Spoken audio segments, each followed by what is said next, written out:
April 14th, 1943. 27,000 feet above the North Sea. The cockpit glass is frosting over. The P-38 shudders as thin air claws at its aluminum skin.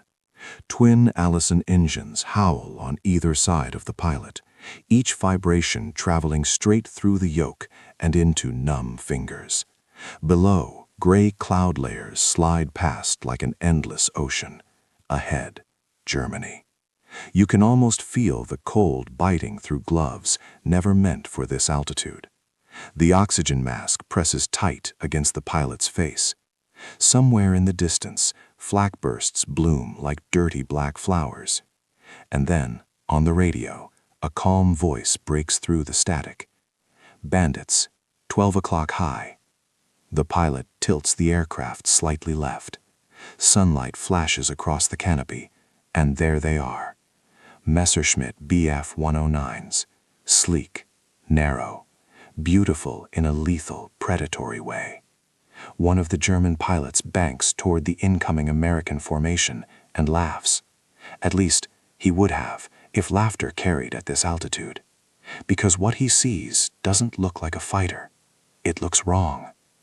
Two long booms, a central cockpit pod, twin propellers spinning like mismatched Kais. To experienced Luftwaffe pilots, raised on the elegance of single-engine interceptors, the Lockheed P-38 Lightning looks absurd. Oversized, overcomplicated, a flying mistake. German pilots had nicknames for Allied aircraft.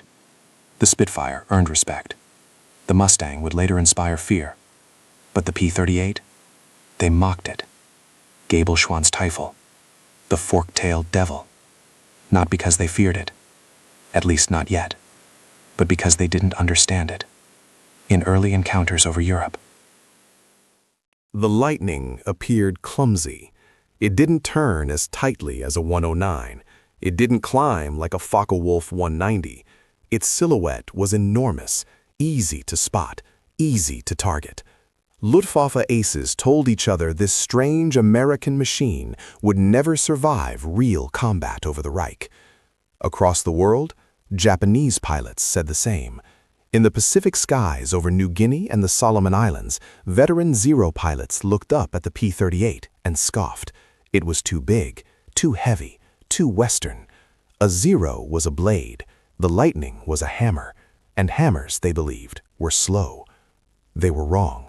But no one knew that yet, because the story of the P-38 doesn't begin with dominance, it begins with doubt. Back in 1937, when Lockheed engineers first rolled out the design, even Americans weren't sure what they were looking at. The U.S. Army Air Corps wanted a high-altitude interceptor with unprecedented range and speed. What Lockheed delivered was radical. A twin-engine fighter built around a central nacelle, bristling with firepower concentrated in the nose. No wing-mounted guns, no convergence problems, just raw, forward-focused lethality. On paper, it was brilliant. In the air, early models were temperamental. Compressibility issues at high speed caused pilots to lose control in dives. Engines behaved differently in cold European air than in tropical heat. Maintenance crews cursed its complexity, and enemy pilots laughed at its shape. By 1942, the Lightning had earned an uncertain reputation. Some pilots loved it, others refused to fly it. In Europe, early escort missions ended in losses that seemed to confirm German arrogance. "This thing can't dogfight," Luftwaffe pilots said. "It's too stiff," some Americans muttered. "It doesn't belong here," commanders worried. But war doesn't reward beauty. It rewards adaptation. Quietly, almost invisibly, the P-38 began to change, not in appearance, but in purpose. Its greatest strength wasn't agility, it was reach. With twin engines came safety over long distances. With internal fuel capacity came range no other fighter could touch. While single-engine escorts had to turn back, the Lightning kept going, deeper into enemy territory, farther over open ocean, longer than anyone expected. And pilots started to notice something else. At altitude, the P-38 was fast. In a dive, it was terrifying. And when flown correctly, it didn't need to turn. It could choose when to fight. Over Europe, American bomber crews watched the fork-tailed silhouettes stay with them longer than any escort before. Over the Pacific, Japanese pilots began to realize that the aircraft they mocked kept reappearing, again and again, hundreds of miles from the nearest Allied base. The Lightning wasn't chasing fights, it was waiting for them. And somewhere in the Pacific, a quiet, soft-spoken American pilot named Richard Bong was learning exactly how to use it. He wasn't loud, he wasn't flashy, but he was watching. Watching how the Lightning climbed, how it dove, how enemy pilots reacted when they thought they had the advantage. And he was about to turn their laughter into something else entirely. Because the fork-tailed devil was done being underestimated, and the skies over 2 oceans were about to learn why. June 19th, 1943. Early morning, the dense clouds over New Guinea were painted in gold and gray. Lieutenant Richard Bong, barely 24, eased his P-38 Lightning, putt-putt, above the jungle canopy. The engines hummed, steady and fierce, like a predator warming up before the hunt. He could see the twisted outline of Japanese airstrips below, bunkers hidden under camouflaged netting, and the thin trails of smoke from burning brush. Across the Pacific, Japanese pilots in Mitsubishi Zeros were doing what they always did, spinning, rolling, laughing at what they assumed was an oversized, cumbersome American fighter. They didn't notice the small dot climbing above them, engines screaming with controlled fury. The first engagement came like lightning. A squadron of 6 Zeros dove toward Bong's flight. They expected confusion, they expected fear, they expected the P-38 to falter. Instead, Bong flicked a switch and the twin engines roared louder, propellers slicing the air like twin knives. He pressed the nose forward and pulled into a dive. The P-38 responded flawlessly. Its twin booms shivered with raw power, its concentrated nose guns spitting lead with terrifying precision. The Japanese pilots realized almost simultaneously that something was wrong. This wasn't a slow, lumbering bomber. This wasn't a clumsy escort. This was fast, too deadly. Bong picked his target, a silver Zero banking hard to avoid the group's crossfire, and squeezed the trigger. The guns erupted. Smoke trailed. From the Zero's engine. The pilot tried to pull up, tried to escape, but the concentrated fire from the P-38's nose had no convergence problems, no gaps. One clean pass, one downed plane. The remaining Zeros panicked. They spun and scattered, trying to regroup. Bong's squadron moved like shadows, disciplined, calm. The twins screamed as they climbed again, repositioning for another attack. The Japanese formation began to break apart. Laughter turned to tension, then to terror. What they had dismissed as an awkward machine now hunted them with unrelenting precision. Over the next hour, Bong's flight shot down 5 Zeros. He became a ghost in the sky, his P-38 appearing and disappearing with unnatural speed and range. Japanese pilots, experienced aces, felt an unfamiliar sinking in their stomachs. Reports would later call it psychological shock. Enemy flyers admitted afterward that the P-38 didn't fight like a normal fighter. It thought ahead. It punished mistakes. It hunted where others were blind. And Bong, quiet, methodical, focused, was only beginning. In Europe, a similar story was unfolding. The Luftwaffe, still mocking the twin-boomed design, was starting to notice reports from bomber crews. Messerschmitts and Focke-Wulfs weren't just being intercepted, they were being destroyed, not by large numbers, but by precision strikes. Colonel Hubert Hubie Germain, stationed in northern France, glanced at the incoming flight reports. Pilots described encounters with a strange American fighter. "Clumsy," he muttered, "too big." But then came the details. Range of over 1,000 miles, firepower concentrated in the nose, speed unmatched. In dives, it was impossible. And the Germans were beginning to understand what the Americans in the Pacific already knew. The P-38 wasn't just surviving. It was dominating. Even experienced aces began to question their assumptions. The machine they mocked was teaching them fear. And somewhere, hundreds of miles across the Pacific and Atlantic, Allied commanders were quietly smiling. They had underestimated the enemy before. But now, with the Lightning, they had a fighter that could turn the tide. The laughter had stopped, but the hunt was just beginning. Because Richard Bong wasn't done yet. He was learning to turn the P-38's quirks into weapons. Its twin engines, once considered a liability, allowed dives no Zero could survive. Its twin booms became a psychological trick. Enemies couldn't tell which way it would strike. And the nose-mounted guns, lethal, concentrated, flawless. Enemy pilots didn't know what hit them, and soon they would learn to fear it. October 10th, 1943, somewhere over the Solomon Islands. The sky was a blistering blue, the sun sharp enough to reflect off the aluminum skin of every plane in sight. You can almost feel the heat radiating through the cockpit, the hum of engines blending with the cries of distant gulls over the Coral Sea. Lieutenant Richard Bong led a flight of 4 P-38 Lightnings on a routine patrol.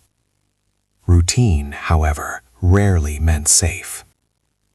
Japanese reconnaissance planes had spotted a small convoy below, escorted by 6 Zeros, experienced pilots, all expecting an easy kill. They laughed when they saw the first P-38 sliced across the sky, twin booms gleaming, the central cockpit glinting like a jewel. Bong's wingman, Lieutenant Charles MacDonald, whispered over the radio, "They still don't take us seriously." But Bong was already calculating. The P-38 was more than a plane. It was a weapon of strategy. Its speed allowed him to climb above the enemy undetected. Its firepower allowed him to pick targets before the enemy could react. Its range meant they could engage far from any Allied base. The first Zero dove straight for MacDonald, who rolled hard to evade. Bong tracked the attacker effortlessly, staying high, then diving in perfect synchrony with his flight. 3 bursts from the nose guns later, the Zero spun out of control, smoke trailing from its engine like a dark ribbon. The remaining Zeros hesitated. This was supposed to be an easy skirmish. But the P-38s didn't chase recklessly. They struck, retreated, and struck again. One by one, they were cut down. You can almost hear the disbelief in the enemy pilots' voices over the radio as they tried to report back. It's like nothing we've seen." Across the Pacific, the Japanese Air Command began reviewing reports with growing unease. The Lightning, they realized, was no ordinary fighter. It could engage multiple targets, vanish into clouds, and return when least expected. It could hit hard and survive. Its twin booms, once mocked, became symbols of terror. Meanwhile, in Europe, bomber crews reported similar phenomena. The P-38 was now escorting raids deep into Germany, a machine that could follow them all the way to Berlin and back. Messerschmitt pilots, once smug in their dogfighting superiority, began losing not just encounters, but confidence. Colonel Germain wrote in his journal, "These Americans are cheating physics. I cannot believe a single aircraft can do what they claim, yet the evidence grows impossible to ignore." It was the turning point.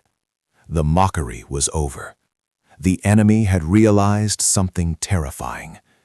The P-38 Lightning didn't fight like a fighter. It hunted like a predator.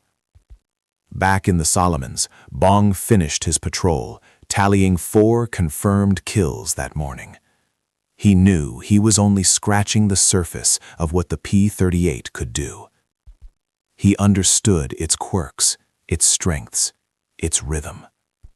And somewhere in the Japanese ranks, aces who had once laughed at the fork-tailed devil now saw it as a shadow stalking them in the sky, striking where they least expected. The P-38 wasn't just surviving combat, it was redefining it. But the story wasn't just about speed or firepower. It was about strategy, patience, and psychological warfare. Every engagement taught Allied pilots lessons. Every downed enemy plane spread fear, slowly eroding the arrogance of the Axis air forces. And yet, even with these victories, Bong knew something crucial. The war was far from over. The skies would test him and his aircraft repeatedly. Somewhere, a squadron of Zeros was regrouping, whispering the same word that had never crossed their lips before: fear. The P-38's reputation was growing. But the final proof of its dominance, the moment that would cement it in history, had yet to come. And that moment was just over the horizon. March 12, 1944. Above the Philippine Sea, the sun burned bright, casting long shadows of clouds across the endless blue.